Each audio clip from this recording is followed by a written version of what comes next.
Herkese merhaba, kanalıma hoş geldiniz. İçi bol sebzeli, çıtır mı çıtır, nefis tadında börek yapmaya ne dersiniz? O zaman gelin birlikte bu Çin böreğini yapalım. Özellikle pirinç unundan yapılan yufkayı bulamadığım için başaramıyordum. Ama şimdi bizim baklava yufkasıyla çok güzel bir yöntemini buldum ve çok da kolay oluyor. Çin restoranına gittiğimde en çok sevdiğim bu Çin böreği oluyordu ama kendim bir türlü yapamıyordum. İç malzeme olarak tofu ve cam makarnası ile birlikte bol sebzeli yaptım. Ama tarifi de anlatacağım. İçini farklı yöntemle de yapabilirsiniz.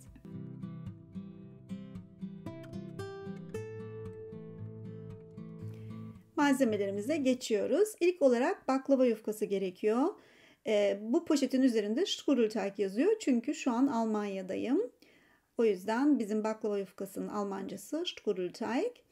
Ve cam makarnası gerekiyor. Ama cam makarnası bulamazsanız hiç problem değil. Bunun yerine lahana da kullanıyorum bazen. Beyaz lahana. Yeşil soğan, havuç gerekiyor. Sebze olarak ve tofu. Ama tofu yerine kıymalı da yapabilirsiniz. Kavrulmuş kıyma. Ve tuz, karabiber, soya sosu ve isteğe göre biraz zencefil. İlk olarak cam makarnaları bir kaseye alıp üzerine sıcak su gezdiriyoruz ve cam makarnaları hemen hemen bu sıcak suda 4-5 dakika bekleteceğiz. Bu kadar. Cam makarna yerine lahana kullanmak istiyorsanız beyaz lahanaları sadece ince ince kıyacaksınız.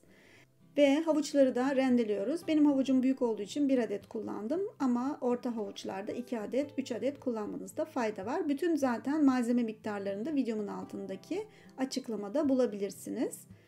Yeşil soğanı da ince ince kıyıyoruz. Bu Çin böreğinin içine 3 çeşit yapabilirsiniz. Birisi kıymalı, diğeri tofulu, tamamen etsiz ve cam makarnalı. Diğeri de etli veya etsiz, cam makarna yerine beyaz lahanalı. Bu üçünün de tarifini videomun altında tarif olarak size vereceğim. Bir oraya bakmanızda fayda var. Sebzeler şu an bitti. Sıra geldi zencefile. Zencefili de rendenin küçük yeriyle rendeleyeceksiniz. Ama bu tadı pek sevmiyorsanız içine hiç rendelemeyin bence. Veya çok daha az rendeleyebilirsiniz. Ve şimdi sıra geldi tofuya. Tofu kullananlar için tofuyu alıp böyle aslında üzerine elinizle ufalamanız kafi. Ama tofu yerine kıyma kullananlar için kıymayı önce çok az yağda kavuracaksınız. Ve kavrulmuş olarak şimdi katacaksınız. Şimdi cam makarnama bakıyorum. Kaynar suyun içinde çok güzel yumuşadılar. Ve çıkarıyorum sudan.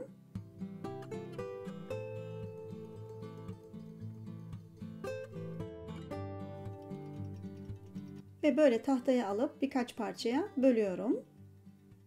Aynı bu şekilde beyaz lahana kullananlar için de ince ince zaten kıymış oldunuz. İsterseniz biraz tuzla ovup sonra yıkayabilirsiniz beyaz lahananızı. Ve şimdi soya sosunu atıyorum. Tuz ve karabiber. Tuza dikkat edin soya sosu kullandığınız için. Biraz az kullanın ve daha sonra tuzu eksikse katabilirsiniz. Ve şimdi içine bütün karıştırıyorum. İçini bir kenara alıp baklava yufkasını şimdi açıyoruz.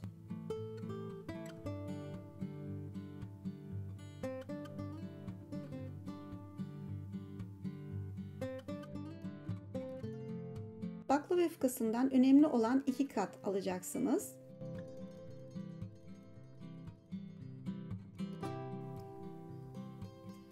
Şimdi bıçağın keskin tarafıyla değil de diğer tarafıyla kesiyorum tezgahımı kesmeyeyim diye. Böyle ikisini bir alıp şöyle 4 parçaya bölüyorum.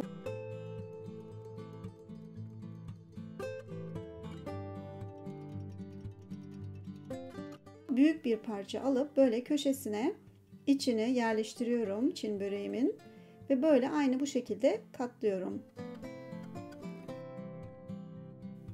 Kenarları güzel kapatılacak bir paket şeklinde yapacaksınız ve ucuna biraz sıvı sürmeniz gerekiyor. Su veya yumurta akı olabilir ve böyle güzel bir şekilde yapışıyor. Ve tekrar göstereyim. Köşesine alıyorum içini. Ve aynı böyle paket şeklinde katlıyorum. Ve ucuna biraz su sürdükten sonra yapışıyor. Şimdi size daha küçük bir yöntemi var. Daha küçük parçalar da yapabilirsiniz. Bunun için böyle toplam 9 parçaya bölüyorum yufkamı. Yani daha küçük parçalara bölüp daha küçük Çin börekleri de yapabilirsiniz.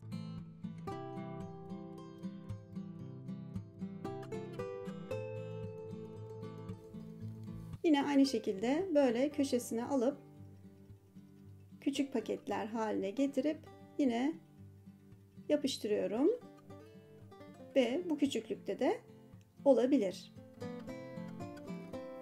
İster büyük ister küçük aynı şekilde saracaksınız böreklerinizi. Ben genelde büyük usul tercih ediyorum. Genelde bir porsiyonluk oluyor zaten büyük yaptığınız zaman. Hem sarması da daha kolay oluyor. Bu böyle genelde misafirler için yapmak istersem bu boyda yapıyorum. Evet, şöyle göstereyim. Küçükler ve büyükler yan yana ve şimdi bu börekleri tavada kızartacağım.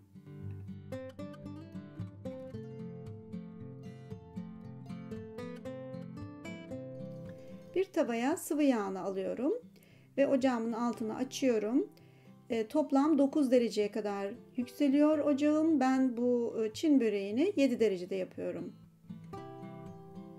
Yani çok fazla aşırı hararetli değil. Ortadan biraz daha yüksek hararette kızartacaksınız. Bir küçük böreği tavaya alıp kızartıyorum. Bu genelde biraz daha yağ çeker ilk olanı. Derecesi tam hararetliyse diğerlerini de alıyorum tavaya ve kızartmaya başlıyorum ve kızartması gerçekten çok hızlı oluyor. Yani çok çabuk çevirmeniz gerekiyor. Ocağın başından sakın ayrılmayın. Gördüğünüz gibi hemen kızardılar. Ve bu Çin böreğinin özelliği de çabuk kızarması ve bu yüzden de fazla yağ çekmemesi. Ama kızartırken özellikle büyüklerinde kenarları da çevirmeye dikkat edin. Her tarafından kızaracak. Beyaz kalan tarafı olmayacak.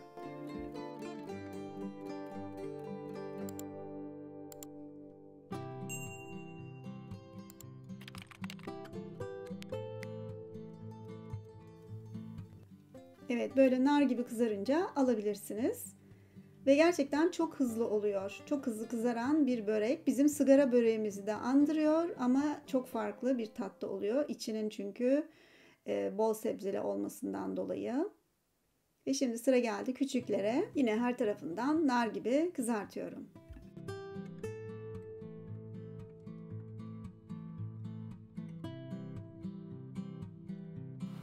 Evet, Çin böreklerimiz bitmiştir ve arkada ailem sabırsızlıkla bekliyor. Yemeye başlayacağız hemen.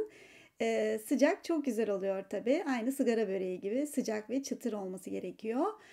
Ama sıcak olmayınca soğuk da bence çok güzel tatta oluyor. Aynı bu şekilde büyükleri önce göstereyim. Paket yaptığımız, sardığımız büyük Çin börekleri böyle ve içi de böyle gözüküyor. Benimki tofulu ama lahanalı yapınca veya kıymalı yapınca içi daha farklı. Ve genelde biz bu Çin sosuyla yiyoruz. Yani acılı tatlı bir Çin sosu ve çok şahane oluyor. Bunu batırıp yiyoruz ama bunun yanında batırmadan da yiyebilirsiniz. Aslında kızım sosa falan batırmadan bu börekleri çok seviyor. Ama orijinali bu sosa batırıp tabii ki yemek. Evet, size de öneririm. Umarım tarifim hoşunuza gitmiştir ve denersiniz. Belki de bu tarifi biliyorsunuzdur ama Çin böreği normalde biliyorum. Normal yufkayla yapanlar oldu ama muhakkak benim usul baklava yufkasıyla deneyin. 2 kat çok daha fazla çıtır oluyor ve Çin böreklerini daha fazla andırıyor bence. Evet, bir beğeni verirseniz şahsen çok sevinirim ve bir dahaki videomda görüşmek üzere. Hoşça kalın.